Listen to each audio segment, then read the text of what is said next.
आओ कुछ नई बात करते हैं, जुमलों की बात फिर कभी करते हैं। आओ कुछ नई बात करते हैं, जुमलों की बात फिर कभी करते हैं। तुम जाओ डोनाल्ड ट्रंप के पास, हम किसान आंदोलन चलते हैं, हम किसान आंदोलन चलते हैं। और तुमने मांगा था मेरे अखंड भारत, और तुमने मांगा था मुझसे अखंड भारत। अगर वक्त मिले तो आना सिंगू बॉर्डर, तुम्हें अखंड भारत दिखलाते हैं, तुम्हें अखंड भारत दिखलाते हैं। देखो देखो कौन आया, गुजरात का शेर आया, 56 इंच का सीना देखा, देखा शेर की चाल। कमाल करते हो मोदी मियां, आज हम पे भौंक रहा है नेपाल, आज हम पे भौंक रहा है नेपाल। चलती का नाम गाड़ी और बढ़ती का नाम दाढ़ी, और बढ़ती हुई दाढ़ी का नाम खालिस्तानी।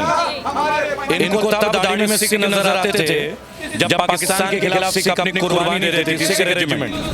इनको हमारी कुर्बानी तब दिखती थी जब हिंदुत्व तो खतरे में था।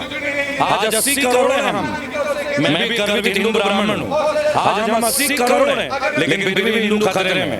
प्रधानमंत्री जी ने तो हमेशा मध्यरात्रि में बम फेंका है और फिर गायब हो जाते हैं। अपने नेताओं को आगे बढ़ा देते, कभी अमित शाह, कभी राजनाथ सिंह, कभी स्मृति ईरानी। वो कब आगे आते हैं? आज जाट, गुर्जर, ठाकुर, दलित भाई, जाट, पंडित, ऐसा हिंदू, मुसलमान, सिख, पारसी कौन है जो नहीं है? ये रामदेव जी बहुमुखी प्रतिभा के धनी कलाकार हैं। वो स्टेज में कई बार ड्रेस चेंज कर लेते हैं। वो देश के पहले योगाचार्य हैं जो नारी परिधान में कूद के निकलते हैं।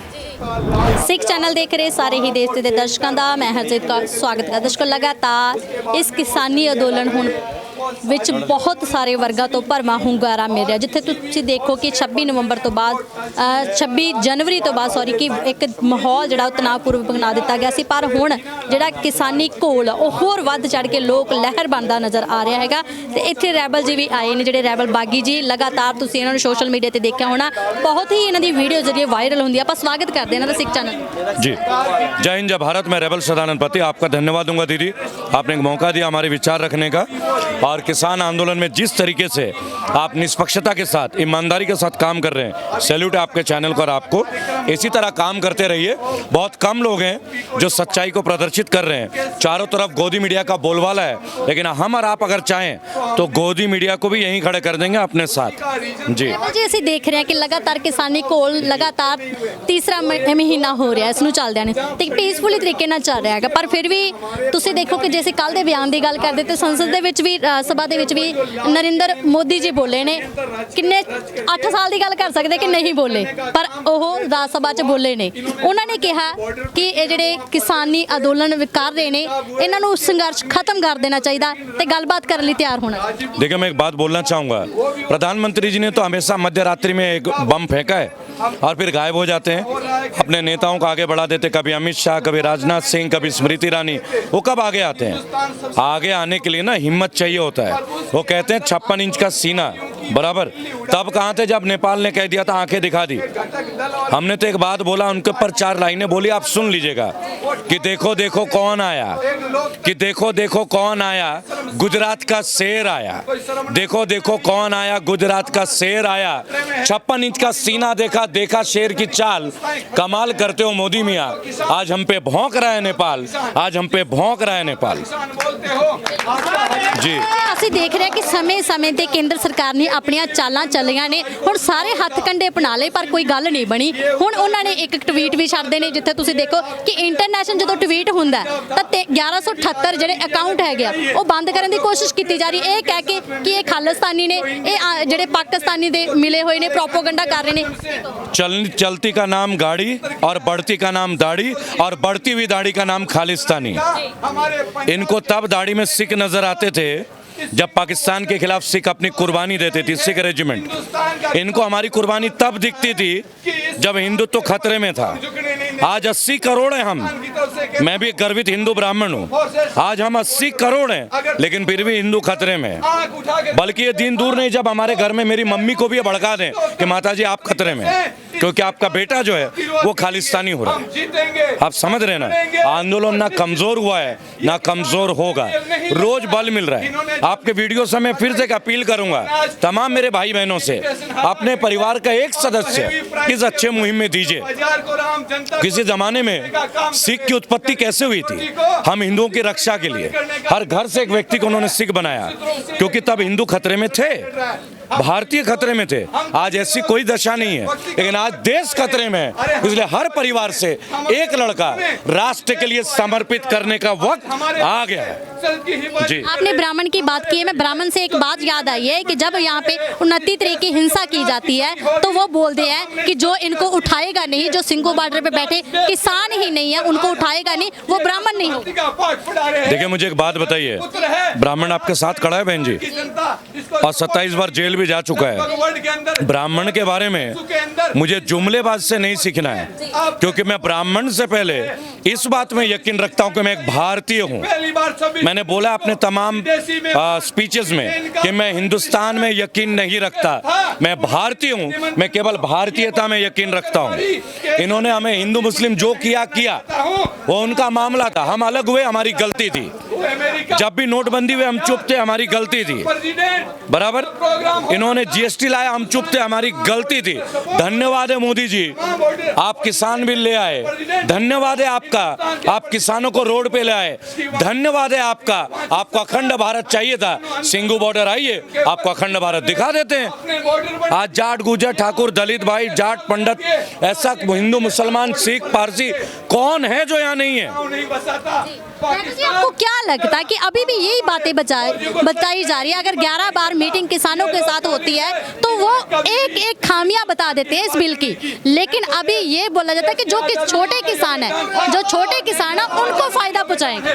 देखिए पहली बात तो मुझे लगता है कि खीर बहुत अच्छी है, ये सुबह से मैं पहला निवाला खाया हूँ, आज पहला निवाला है जी। अब आप अंदाजा लगाइएगा, बाबा मैं फेंक दूंगा, ये अंदाजा लगाइएगा कि हर व्यक्ति खड़े होकर यहाँ चाय पी रहा है, कोई खड़े होकर चाय पिला रहा है, लंगर चल रहे हैं, प्रसादा बट रहा है, दरवाजे सबके लिए खुले हैं। अच्छे दिन नहीं चाहिए थे, अच्छे दिन हमने नहीं मांगा। 15 लाख बहन जी आपको चाहिए क्या? नहीं चाहिए ना, या चाहिए तो मोदी जी का नंबर देता हूँ। आप लोगों को चाहिए क्या? हमें केवल एक चीज़ है, बिल वापसी तो घर वापसी। जब तक बिल वापस नहीं तब तक घर वापस नहीं। जी, जैसे आपने यही बोला कि जब तक ये बिल रद्द नहीं होते तो किसी की वापसी नहीं होगी, और बुजुर्गों क्या बच्चों क्या हर एक ने यही आवाज़ बुलंद की है कि जब तक बिल रद्द नहीं होंगे असी ये घरां नूं नहीं जावांगे। फिर एक केंद्र सरकार तक ही क्यों नहीं आवाज़ पहुंचती? देखिए वो केंद्र की सरकार है ना, वो हमारी सरकार नहीं है। उनकी केंद्रीय बल भी अलग है, उनके लिए स्मृति ईरानी जी, अनुराग ठाकुर, सचिन तेंदुलकर, उनके बड़े मंत्री अक्षय कुमार, और सबसे बड़े जो उनको लेडी प्रवक्ता हैं वो कंगना रनौत। आप समझ सकते हैं हमारे यहाँ पे हर व्यक्ति अपने आप में वक्ता है, अपने आप में एक आंदोलन करता है। क्यों? यहाँ सब ने अपना समर्पण दिया, मजदूर से लेके, गरीब से लेके, किसान से लेके, व्यापारी, सब व्यक्ति, इंजीनियर, MBA के लोग सब यहाँ मौजूद हैं। एक ही कारण है केवल, जिसको लगता है हिंदुत्व तो खतरे में वो जाए मोदी जी के पास, जिसको लगता है देश खतरे में वो आए सिंगू बॉर्डर पे। कोई हिंदू खतरे में नहीं है, लेकिन इनके पॉलिसीज की वजह से हमारा भारत आज खतरे में है। जी जी, आप देखते होंगे कि जब विदेशी अदाकार ट्वीट करते हैं तो वहाँ पे ही हम बोल सकते हैं कि रामदेवी ट्वीट करके बोल देते हैं कि ये प्रोपोगंडा हो रहा है, लेकिन एक बात बताई जाती है कि अगर जो विदेशी इनको फंडिंग करते हैं या इनको समर्थन देते हैं, उनको बोला जा रहा है कि विदेशी ताकतें इस किसानी आंदोलन को चला रही है। कैसे देखते? देखिए रामदेव जी बहुमुखी प्रतिभा के धनी कलाकार हैं, वो स्टेज में कई बार ड्रेस चेंज कर लेते हैं। वो देश के पहले योगाचार्य हैं जो नारी परिधान में कूद के निकलते हैं। आपने रामलीला मैदान देखा होगा ना दोस्तों, याद है ना, सूट पहन के कूदे। तो ऐसे लोग आंदोलन के बारे में क्या बोलेंगे? एक काम कीजिए, 100 आदमी बुला लीजिए, आपका भाई का हौसला वहीं नजर आ जाएगा। केंद्र सरकार में के बारे में क्या कहना चाहोगे? अगर जो वो ट्वीट उनके समर्थन में होता तो वो वाह करते, वो बोलते शुक्र है हमें भी समर्थन मिल रहा है, लेकिन जो किसानी आंदोलन के लिए होगा तो वो उनको कभी बोलते खालिस्तानी, कभी बोलते ये राष्ट्रीय ताकतें हैं, ये पाकिस्तान से मिले हुए हैं। चलिए सीधी सीधी बात करेंगे, केंद्र की सरकार छोड़िए, सीधे बीजेपी की सरकार को नाम लेना बेहतर है। क्यों दोस्तों? क्या होता है ये केंद्र? डायरेक्ट बात करते हैं, बागी सीधी बात करेंगे। तो केंद्र नहीं, बीजेपी की सरकार के लिए मैं एक ही बात बोलता हूं हूँ, हमेशा बोलते हैं अच्छे दिन आएंगे, 15 लाख आएंगे, 100 स्मार्ट सिटी बनाएंगे, जीडीपी बढ़ेगी, पेट्रोल का रेट घटेगा, हर आदमी हवाई जहाज में तैरेगा, कभी कभी हवाई जहाज आसमान से उठ के मंगल ग्रह में चले जाएगा, बराबर। तो उनके लिए मैं एक बात बोलते हैं, माननीय मोदी जी, ये विशेष तौर पे आपके लिए समर्पित, अच्छा लगे तो ट्वीट कर दीजिएगा, नहीं तो सचिन तेंदुलकर को ज़रूर बोलेगा ट्वीट करने। आओ कुछ नई बात करते हैं, आओ कुछ नई बात करते हैं, जुमलों की बात फिर कभी करते हैं। आओ कुछ नई बात करते हैं, जुमलों की बात फिर कभी करते हैं। तुम जाओ डोनाल्ड ट्रंप के पास, हम किसान आंदोलन चलते हैं, हम किसान आंदोलन चलते हैं। और तुमने मांगा था मेरे से अखंड भारत, और तुमने मांगा था मुझसे अखंड भारत। अगर वक्त मिले तो आना सिंगू बॉर्डर, तुम्हें अखंड भारत दिखलाते हैं, तुम्हें अखंड भारत दिखलाते हैं। ये ओरिजिनल है, कॉपीराइटेड जुमला नहीं है। देवल जी, आप कैसे देखते हो कि जब 26 जनवरी को झंडा लहराया जाता तो उसके बाद कई नौजवानों की गिरफ्तारी होती है, पर्चे दर्ज होते हैं, लेकिन दीप सिद्धू की जो गिरफ्तारी हुई है उससे आप क्या कहते हैं? आप कैसे छूट गई? आप कैसे छूट गई? असली वॉरियर तो आप हैं। ये माइक जो लोग पकड़ लेते हैं, असली लड़ाकू आज हैं। जो भी लोग सही जानकारी आज लेने में सक्षम हो रहे हैं, वो आप जैसे चैनल वालों के लिए, यूट्यूबर्स, फेसबुक और तमाम सोशल मीडिया, आप लोगों को सलाम है। निष्पक्ष तौर पे काम करते रहिए, भेदभावपूर्ण तरीका मत अपनाइएगा, बिकिएगा नहीं, जेल जाने के लिए तैयार रहिएगा। वहाँ भी लंगर मिल जाएगा आपको, खीर वहाँ भी खिला देंगे। पहली बात, जो लोग जेल जाते हैं अपने आप को सौभाग्यशाली मानिए। मेरे पास एक ही अचीवमेंट है और एक ही सर्टिफिकेट है, 27 बार जेल की यात्रा। मुझे गोल्ड मेडल और IIT का ट्रेडमार्क नहीं चाहिए, नहीं चाहिए। जिस दिन कोई बहन मुझे इंडिया में बोलता है कि मेरे साथ ये दिक्कत है, मैं वहाँ जाता हूँ, मैं जाता हूँ, अपनी योग्यता के मुताबिक लड़ता हूँ, लेकिन पीछे नहीं हटता। मेरे लिए वो सबसे बड़ी बात है, इससे ज़्यादा पहचान मुझे चाहिए नहीं। जी देवल जी, जैसे आपने बोला कि मैं 27 बार जेल जा चुका, वो यात्रा ही बता दीजिए कैसे नहीं? देखिए, यात्रा शुरू गुजरात से हुई है मेरी भी, और बहुत ठीक ठाक यात्रा रही है। और उत्तर प्रदेश में एक दहेज पीड़िता का मुकदमा उठाया था मैंने, गरिमा चौधरी जाति से जाट हैं वो। लोगों ने बोला इनके परिवार का, मैंने बोला भाई बंगाली ब्राह्मण हूँ, वो जाट हैं, दूर दूर तक कोई कनेक्शन नहीं बन पाता।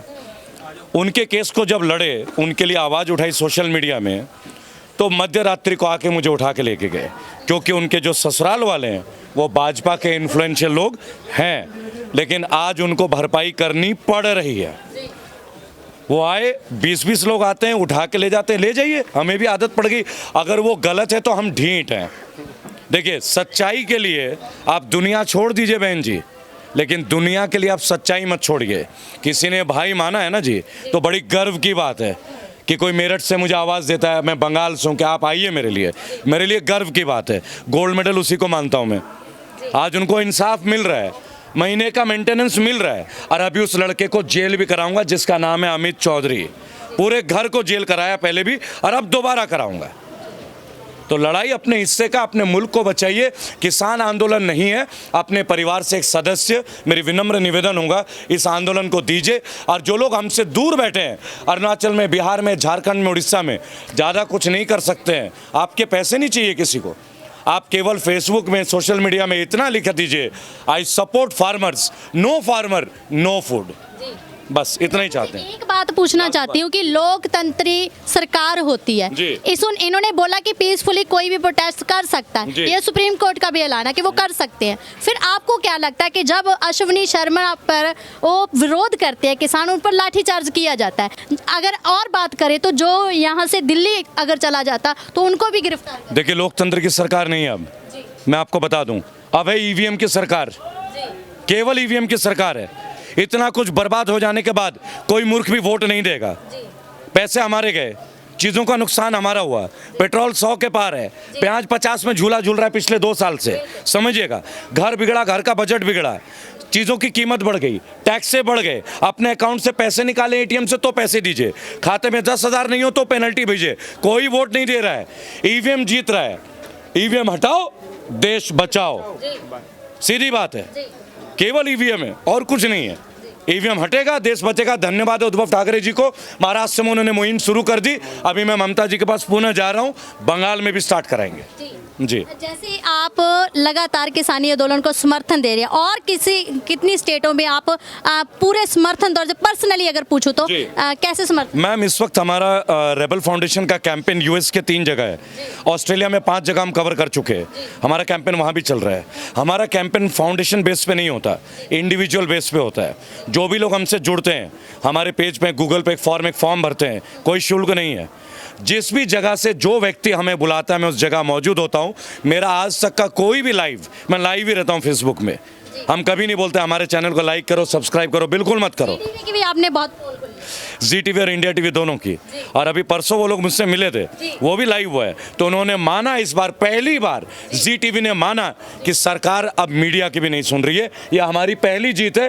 गोदी मीडिया को भी हम अपने साथ खड़े करके दिखाएंगे, अखंड भारत करके दिखाएंगे। बहुत धन्यवाद। तो दर्शकों ਇਹ ਸਨ ਰੈਬਲ ਬਾਗੀ ਜੀ ਜਿਹੜੇ ਕਿ ਲਗਾਤਾਰ ਕਿਸਾਨੀ ਅੰਦੋਲਨ ਦੇ ਵਿੱਚ ਆ ਕੇ ਆਪਣਾ ਵੱਧ ਚੜ੍ਹ ਕੇ ਸਮਰਥਨ ਦੇ ਰਹੇ। ਸੋ ਬਣੇ ਰਹੋ ਸਿੱਖ ਚੈਨਲ ਦੇ ਨਾਲ, ਲਗਾਤਾਰ ਤੁਹਾਨੂੰ ਕਿਸਾਨੀ ਅੰਦੋਲਨ ਦੀ ਪਲ ਪਲ ਦੀ ਅਪਡੇਟ ਦੇ ਦੇਵਾਂਗੇ। ਤਦ ਤੱਕ ਲਈ ਇਜਾਜ਼ਤ ਦਿਓ।